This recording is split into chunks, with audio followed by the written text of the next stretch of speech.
I'm going to show you what follow my vote can do. I'm going to show you what an ordinary person can do when we get involved and exercise our rights.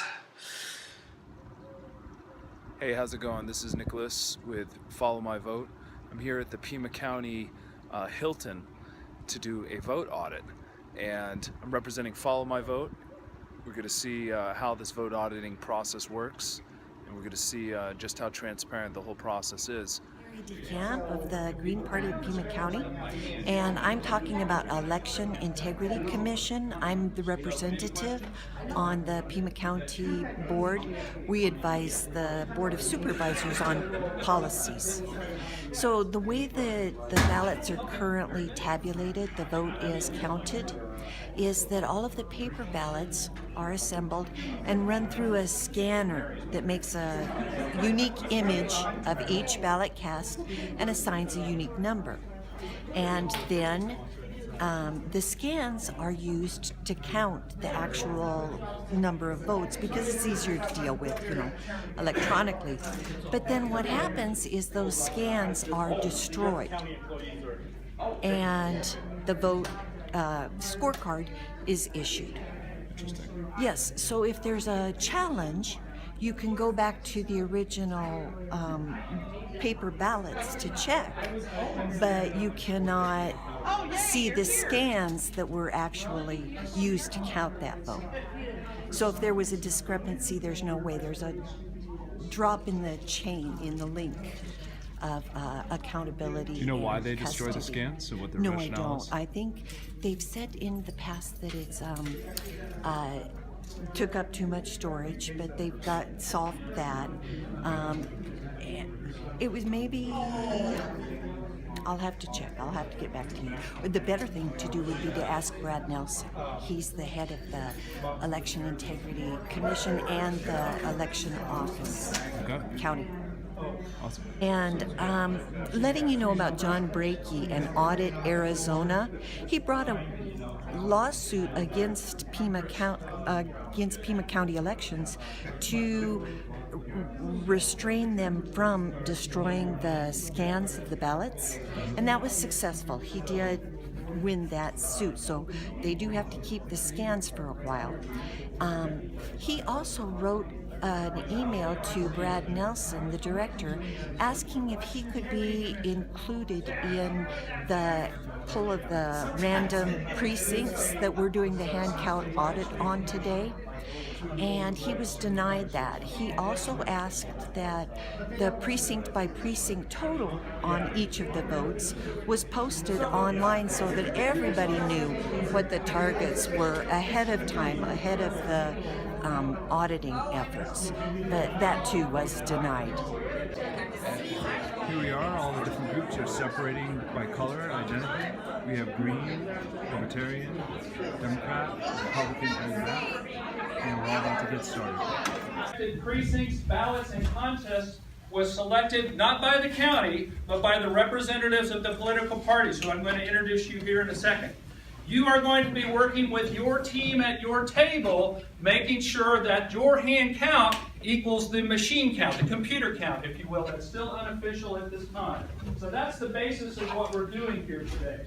Now then, excuse me, as some of you are going to be, those of you who have worked these hand count audits in the past, remember we've had one recently for the Prop 123 election. We've had one for the presidential preference election. We had one for the November 2015 bond election. So you guys should be pros by this time. Now, having said that, this is a primary election. Sometimes we're not going to count every ballot in the box. We may be only counting Republican ballots because that was one of the ones randomly selected, or Democrat ballots, and so on down the line. If you have any questions at all, the people that are eventually going to be dispersed in purple smocks, they're all kind of herding just like you herded in your color groups right now. They're all up here. They're going to be your auditors and assisting you. So if you have any questions as you go through the process, it's the auditors. Now, the importance of the auditor is they have in their little smock pockets the actual results that you're supposed to balance to. So some of the very first things you'll do is you'll get your box of ballots and you'll count the number of pieces of paper. That's all you're going to do. You're not going to do votes. and then you'll tell your auditor what number you've come up with. They are not going to tell you whether you're high or low, because you need to come up with an accurate count. So once you come up with an accurate count, the next thing you'll do is go on to counting races and contests. That's kind of, again, what this is all about. Now then, before I go any further, because I'm running out of gas and I need a drink of water, let me introduce the political party chairs of the recognized parties. And gentlemen, I'm going to go with ladies first. So Joe Holt of the Democratic Party.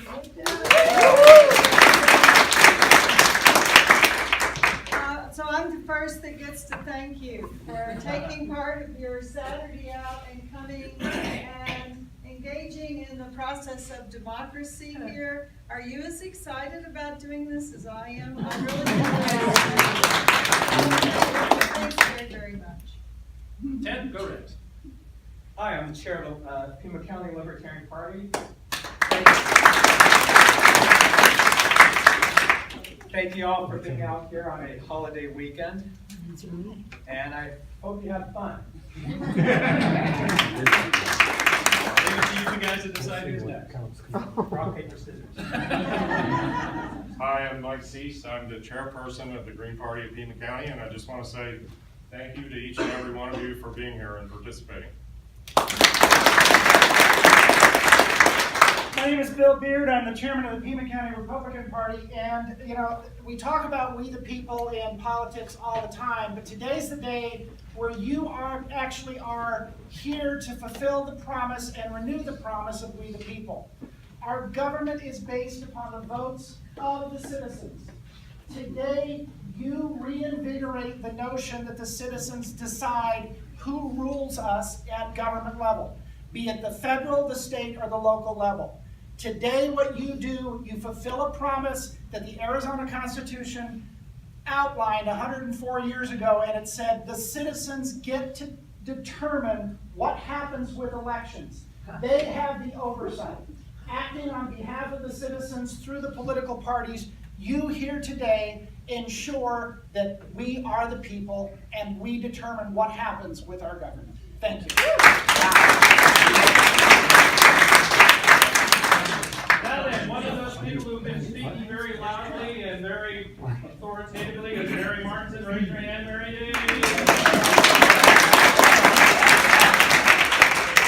She is my right hand, so if you can't get a hold of me for something, again, the people in the black smocks are members of my staff. You might see your purple person ask a black smock person for help, but your first line of questions is your purple person, okay? So then from there on out, we'll take it. Mary, have I forgotten anything? All right, everybody signed in, everything's ready to go? We haven't passed out the pay sheets. Okay. Pass out the pay sheets. Yes, you're going to be paid for this. Yes, ma'am. Yes, some of us don't write down some information. So this is the box of votes, and we are now for the first time going to cut the zip tie to have access to the votes, and we are going to begin auditing them. So in the first up, everyone's taking the ballots, counting them into packs of 10 to first get a count, make sure it matches what you have. So we just did the first count. It was for a congressional district, and we all four of us here at the table counted up the ballots, and they did match the total in the box. Now we're moving on to the next party. So we did find a discrepancy now. We passed the stacks around. There was a miscount, discrepancy between the machine and the paper ballots. We passed them all around the table. We all double checked our work. We triple checked it, and we quadruple checked it. So it was off, showing that the machines are not 100% accountable. And I asked the other members here, they all agreed with me. I mean, we have this concern.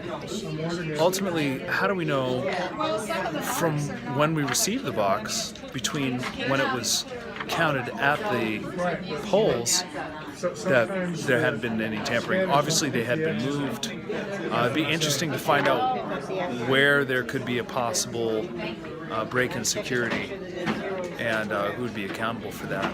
But it is interesting to note that there is a destruction of the machine tabulations after they are counted. So they don't keep a permanent track of the votes from when the machine counts them up, between when the machine prints out its results and when we're hand counting at the audits. So it's definitely a concern. I'm interested to see if there are any other miscounts. It wasn't just our table, but that did happen. And we'll see where it goes from there. So we just actually quadruple checked it. We checked it again. We passed it around to all of us. Except for, well, there's 4 of us at the table. We passed it around 3 times, and the numbers are still off for one of the candidates. So that's interesting, but there is room for problems with the machines, obviously. And this is evident. Now I'm here. This is why I came here, to see that happen. I was actually looking for that, and we saw there's a need for a more accurate, transparent system. Okay, because right 81, and that'll be a discrepancy. Explain because Dave will look at it and see it 0. So yes, you just put the 81 on. Yeah, just put the 81. Audited, the selection of contests to be audited, and the selection of early ballot batches to be audited are chosen by their political party chairs here in Pima County. So almost literally there's a fishbowl with the names of the contests inside. They actually circle around the table so everybody gets a chance to pull out a race or a precinct, and that's how we make the decisions. Then they meaning the political party chairs, come and watch us actually pull out of a secured room these boxes that have been under observation and camera since that time. As you guys did, you checked the seals to make sure that they hadn't been tampered with since Election Day. And then you do your thing. Now then, if to go a little bit further, we actually pull more than that initial percentage, so that if you guys are doing your audit, if it goes outside of a margin, because there is a margin of error, if it goes outside that margin, we actually increase the sample size and increase the sample size again if we keep going outside of that margin. So in theory, hopefully never in practice, but in theory, we could end up hand counting the entire election. So that's how you know whether it's as accurate as human beings can make it. Now, I'm just curious, are you familiar with the new technology they call blockchain? Where they have, it's like where you have multiple servers that are holding information, and they are linked together so that if someone were to attempt to attack one or hack it, it would set off alarms, and the other servers, which also held the same information, would be notified, and they would clamp down and close off all access to the content. And it's a new type of technology that's very secure. Hackers can't get into it. Even DARPA was recently attempting to create an artificial intelligence that would do the work that hackers do currently to look for bugs in computer code, and they were not successful at being able to create this, even AI, to break into code like a hacker does. So the concept is very sound. They use it for Bitcoin. And I'm just curious, if we were able to have a technology where we could have 100% accuracy in auditing votes at any time, what do you think about that capability? If people were able to actually track their vote from when it was cast to the counting of that ballot to see that it was counted correctly at the end, how do you think that would work? My concern is, I think regardless of where you vote within the United States, your ballot must remain secret. So that would be the one hurdle that I would need to look at. Yeah. And secrecy. Because certainly I want my ballot to be kept secret. Yeah. But I also don't want somebody to buy my ballot for me, or somehow coerce me to vote a particular way. So the secrecy would be, other than that, it sounds wonderful. Yeah, right. Yeah. So I got the email invite. I said yes. I showed up. We met with our presidents of the various parties. They were there to confirm, I believe, with the election office that we were in fact with our party, but I didn't see any sign-up sheet. I didn't see anyone with the election audit organization, with the election Board for Election Integrity actually there to confirm that. So there's possibly room for error there. Someone could sneak in, put on an apron representing a party just by telling the guy who was handing out the aprons that they were with them, and who would really know?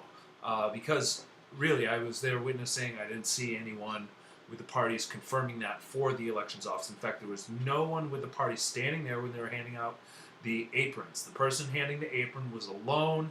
Anyone could have told them what party they were in, they could have easily probably snuck in. You know, how would the party members know? You know, with the Green Party, we're relatively small, but they asked a lot of us to do the audit. They pretty much sent it out to everybody. I don't know what happens with the Democrat and Republican Party, who are very large. They don't know the actual people. So someone could say they sign up, they could claim to be someone else, possibly. It could be a recipe for disaster. You know, a Republican can get access to the Democratic Party list and say they were them, or vice versa, and then just show up. And if that party chair didn't know them and just said that they were who they said they were from this miscellaneous email, you know, who knows? They don't confirm it, so that's very important. Spoke with Mary DeCamp. She told me we got to talk to Brad Nelson. So as Follow My Vote ambassador, I will go speak with him. He's the president of Election Integrity, and I'm going to ask him some questions about how this really goes down and where the room for error is, why there was error in the first place. I mean, we're using outdated equipment. This equipment is 10 years old. Why was there an error from a physical count that was there? I mean, they're supposed to scan it and get an accurate count. A machine that's set up to do just that should do just that, but we're not allowed to see the code. Unlike Follow My Vote, which is open source code, the election machines are closed circuit, and they don't want anyone knowing how they actually do the count, which is room for error there. We uncut a little yellow clip, it's kind of like a zip tie, on the precinct box, and my first reaction was, this is just a little yellow clip. Anyone can produce these with a 3D printer. How do we know that the board in charge of election integrity and the elections department doesn't have access to create these to directly get in and access the paper ballots if they wanted to, manipulate that? They said it's on camera. Everyone knows that cameras can be easily compromised with freeze frames, or if it's an inside job by the people running the election department, it wouldn't matter if it was on camera or not. Really, I mean, it could be manipulated so that later people could audit it, but again, it wouldn't matter because they could just go and complete that hack and have their insiders in there to do this, because the public is not there. We are unable to really audit the election department and review their processes, from what I know at this point. I think that there's a lot of questions to be asked for Brad Nelson, so I'm definitely going to bring that up. Furthermore, we're not allowed to review the other precincts. We're not allowed to see the sheets to confirm their numbers are right either. Yeah, really, how do we know that the whole process is transparent when it's not, and it's clearly behind closed doors because they don't want us to see other people's votes? That's why we need upgraded technology. We need to have technology that lets us audit our votes and keep that security for the individual to know that they can cast a vote in confidence that no one's going to know who they voted for in case they feel it could have some kind of repercussions on their work or social life. I get it, but we need to move beyond that. We need to get the upgraded technology. Follow My Vote offers that, so subscribe to the email list. That way you can follow our progress, and we will make progress. There is a way to implement Follow My Vote technology starting at the local level, from grassroots support, moving up to the state and national level. The dream of having transparency in elections is one that cannot die with these Diebold voting machines and election hacks we've seen this year in 2016. It's only going to get worse unless the grassroots gets behind the new solution, which has to be the newest technology with the most security and transparency. And bar none, that's with blockchain technology. Follow My Vote's leading us there. We have the blockchain designers. We have the staff to make this happen. Join Follow My Vote and see where it goes.